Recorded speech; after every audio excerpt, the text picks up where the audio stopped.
Okay, so hopefully you didn't have much trouble with that. Here's my solution, and keep in mind, there's more than one way to do it. Let's type in my list equals, in square brackets, 0, 1, 2, 5, 8, 3. And you can use any numbers that you want. Then we can say for number in my list, colon. Of course, you might choose different variable names. If number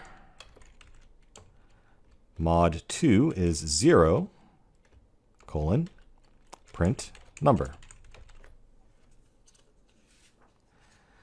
And as you can see, we do get the expected output of just the even numbers here.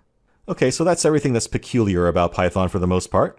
If you're coming from some other language, that should give you enough knowledge to understand the Python code I'll be showing you in this course and to work with that code yourself.